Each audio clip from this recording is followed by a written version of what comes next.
बोल बम के नारा लागे गूंजे सारा गांव। कांवर लेके निकली हो बाबा के धाम। केसरिया रंग में रंगाइल बा संसार। हर हर महादेव बोले भक्त हजार।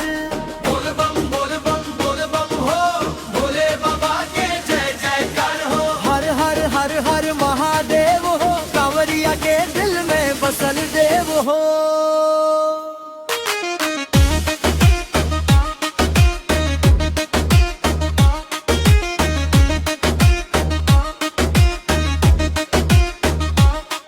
डीजे बाजे धक धक धक, मनवा नाचे झूम झूम के। बाबा भोले नाम लेके चली देवा घर घूम घूम के। भोर भइल त कांवर उठाई, गंगा जल भरी के आई। नंगे पाँव बाबा के नगरी, हंसत गावत चली जाई। साथे साथी बोलत जाई, बम बम बोले हर टोली। थकान कहीं ना लागे तन में, जब से बोल ले जय भोले। बोल बम हो, भोले बाबा के जय जयकार हो। हर हर हर हर महादेव हो, कांवरिया के दिल में बसल देव हो।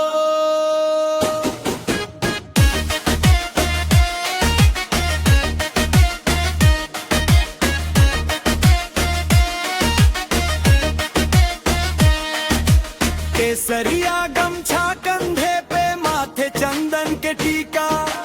भोले बाबा के नाम से रोशन लागे दुनिया निका।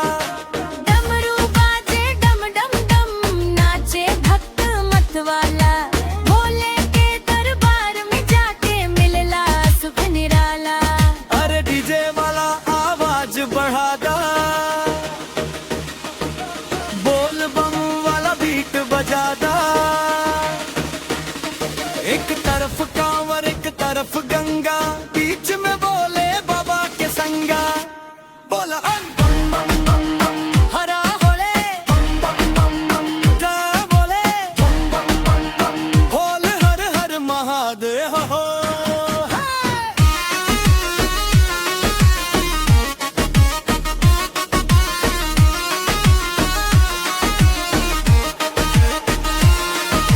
रास्ता लंबा मन ना डोले, संग संग चले कांवरिया भोले।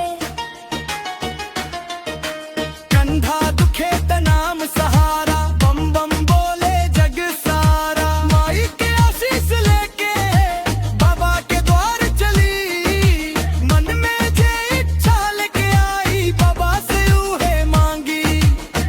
बोल बम के नारा लागे गूंजे चारों ओर। भोले बाबा के भक्तन में देख भक्ति के जोर।